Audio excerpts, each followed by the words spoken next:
Hello student, lecture second है ये calculus का। हमने लास्ट जो लेक्चर किया था उसमें हमने डिफ़ाइन किया था सक्सेसिव डेरिवेटिव, मतलब कि आप डेरिवेटिव कर रहे थे फंक्शन का। वो आपको गिवन था कि आपने फंक्शन का डेरिवेटिव किस ऑर्डर तक करना है, तो ये हम पढ़ चुके हैं। आज हम करेंगे इसकी पैरामीट्रिक फॉर्म, मतलब पैरामीट्रिक फंक्शन क्या होंगे और उनका आपने सक्सेसिव डेरिवेटिव कैसे फाइंड आउट करना है। हाँ जी, अगर मान लीजिए आपके पास क्या हो, x जो है वो फंक्शन ऑफ t की फॉर्म में गिवन हो, सिमिलरली y जो है वो भी फंक्शन ऑफ t की फॉर्म में आपके पास गिवन है, और t आपके पास कोई पैरामीटर है, ठीक है, पैरामीट्रिक पैरामीटर बोल दीजिए, ठीक है, या पैरामीट्रिक फंक्शन बोल दीजिए। t को आपने यूज़ किया एज ए पैरामीट्रिक फॉर्म, ठीक है। तो आपने क्या करना है, अगर आपके पास x किसका फंक्शन है, t का, y भी किसका फंक्शन है, ठीक है, तो सबसे पहले आपने क्या करना है, फर्स्ट स्टेप में आपने फाइंड आउट करना है। अब आप क्या करोगे, x किसका फंक्शन है, t का, तो आपने क्या करना है, dx बाई dt, मतलब इसका derivative with respect to t आप फाइंड आउट करोगे, ठीक है। सिमिलरली y का derivative dy by dt find out करोगे।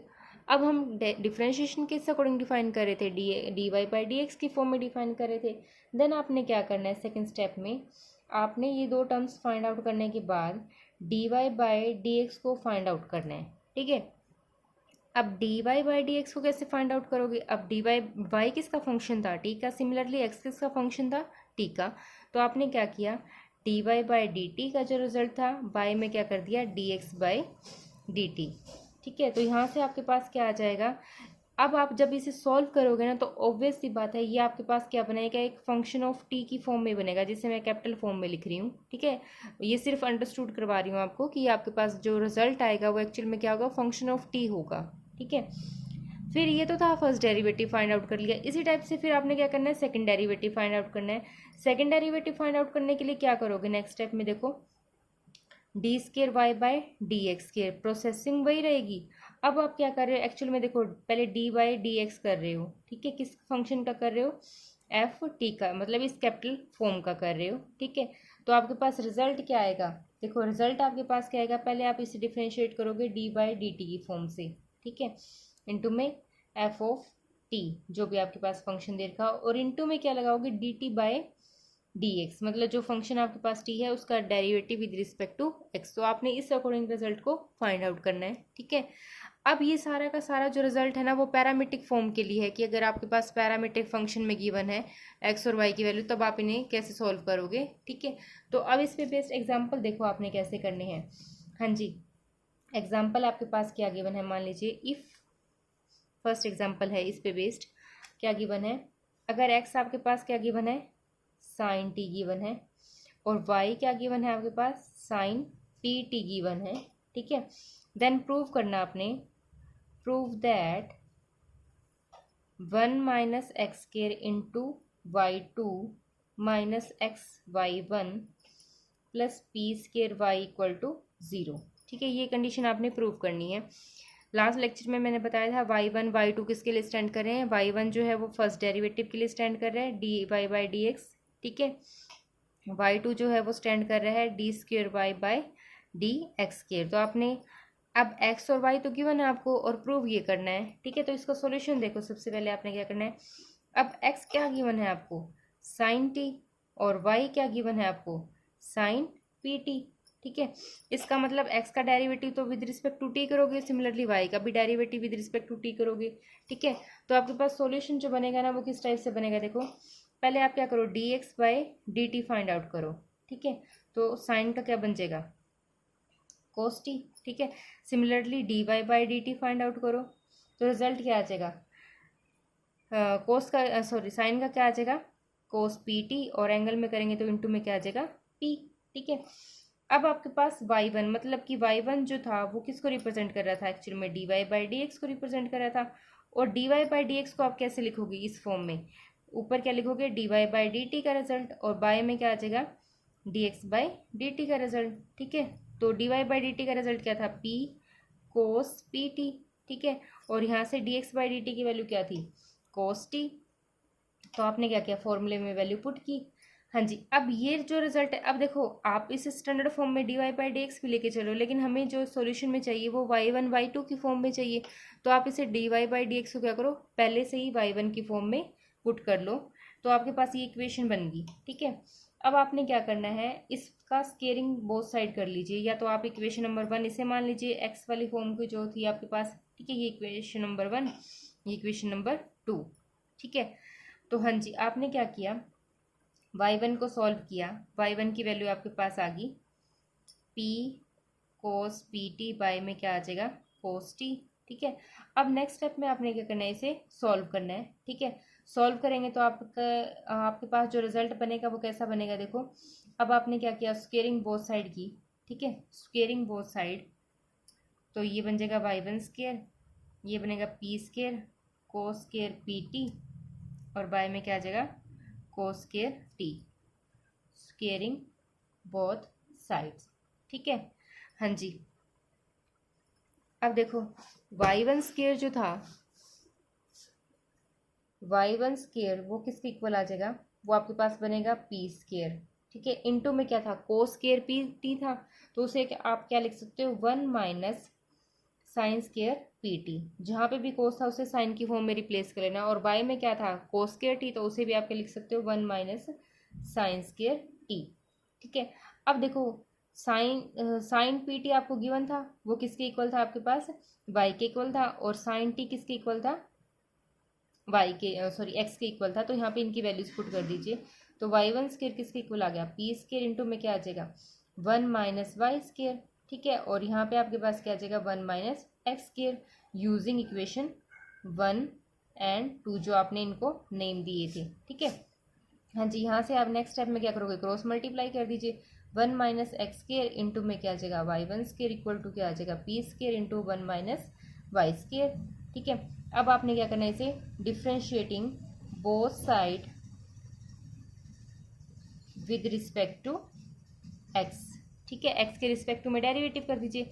हाँ जी, अब यहाँ पे दो फंक्शन है, तो आपने क्या करना है, इनका u इंटू वी से डेरिवेटिव सोल्व करना है। तो फर्स्ट में आप क्या करोगे, 1 minus x square as it is, और y1 स्क्वेयर का क्या आएगा, 2 आगे, y1 एज इट इज, और y का सेकंड डेरिवेटिव क्या बनेगा, y1 का y2। ठीक है, प्लस में फिर y1 square as it is, और इसका क्या आ जाएगा आपके पास, माइनस 2x। ठीक है, राइट हैंड साइड में क्या इक्वेशन आएगी, हाँ जी देखो ये तो कांस्टेंट रहेगा, ये 0, यहाँ से p स्क्वेयर तो एज इट इज आएगा, और इसका क्या आएगा, देखो 2 आगे। ठीक है, y एज इट इज, और y का फर्स्ट डेरिवेटिव क्या बनेगा, y1, और माइनस इसके साथ ऑलरेडी लगा हुआ है, इंटू में क्या आ जाएगा, p स्क्वेयर। ठीक है, हाँ जी, तो यहाँ से आपने क्या करना है, आप देखो इसमें आपके पास क्या, y1 इसमें भी है, इसमें भी है, और इसमें भी, और 2 भी सभी में कॉमन है, तो वो कॉमन लेके कैंसिल आउट कर दीजिए, तो रिजल्ट आपके पास क्या आएगा, 1 माइनस एक्स स्क्वेयर इंटू में क्या आ जाएगा, y2 minus x into y1 plus p square y equal to 0। ठीक है, तो ये आपके पास क्या आ जाएगा, आपका आंसर। ठीक है, इसी टाइप से आपने नेक्स्ट क्वेश्चन करना है। नेक्स्ट क्वेश्चन में भी आप क्या करोगे, इसी टाइप की फॉर्म दे रखी होगी। हाँ जी, अब इससे रिगार्डिंग जो भी आपके पास एग्जाम्पल है या क्वेश्चन है, उसमें आपके पास पैरामीट्रिक फॉर्म में गिवन होगा, पैरामीट्रिक के अकॉर्डिंग आपने क्या करना है, इसे सॉल्व करना है। ठीक है, हाँ जी, तो पैरामीट्रिक फॉर्म के लिए देखो एक एग्जाम्पल और ले लो चाहे। अब आपके पास मान लीजिए सेकेंड एग्जाम्पल के अकॉर्डिंग क्या है, एक्स आपकी क्या गिवन है, एक्स इक्वल टू क्या है, 2 cos t minus cos 2t, और y क्या गिवन है, y इक्वल टू है 2 sin t minus sign 2t। ठीक है, और आपको फाइंड आउट क्या करना है, फाइंड आपको करना है d square y by d x square when t equal to क्या हो, पाई बाय 2। मतलब आपने पैरामीट्रिक फॉर्म तो गिवन है, सेकंड डेरिवेटिव फाइंड आउट करना है, और कब फाइंड आउट करना है, जब t आप क्या रख रहे हो, पाई बाय 2 की फॉर्म में रख रहे हो। हाँ जी, तो सॉल्यूशन देखो कैसे डिफाइन करोगे इसका, x क्या गिवन है आपके पास, 2 cos t minus cos 2t, y क्या गिवन है, 2 sin t minus sign 2t। ठीक है, तो dx बाय पहले तो dt फाइंड आउट करो, तो रिजल्ट आपके पास क्या आएगा, देखो इसका क्या आएगा, minus 2 sin t plus 2 sin 2t। ठीक है, इसका डायरेक्ट साइन और कोस का डेरिवेटिव ही किया और कुछ नहीं किया। हाँ जी, इसको और सिंप्लीफाई करके लिख लीजिए तो आपके पास क्या आ जाएगा, इसको पहले लिख लो तो आपके पास क्या आएगी, 2 कॉमन ले लिया आपने तो ये बन जाएगा sign 2t minus sign t। ठीक है, सिमिलरली dy बाई dt भी फाइंड आउट कर लो। अब dy by dt find out करोगे तो क्या रिजल्ट आएगा, इसका क्या आएगा आपके पास 2 cos t minus 2 cos 2t।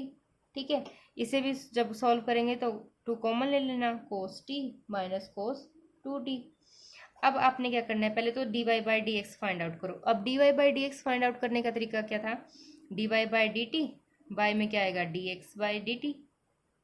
ठीक है, हाँ जी, इन दोनों का रिजल्ट आपके पास है, ये क्या बन जाएगा 2 cos t minus cos 2t by में क्या आ जाएगा 2 sin 2t minus sign t।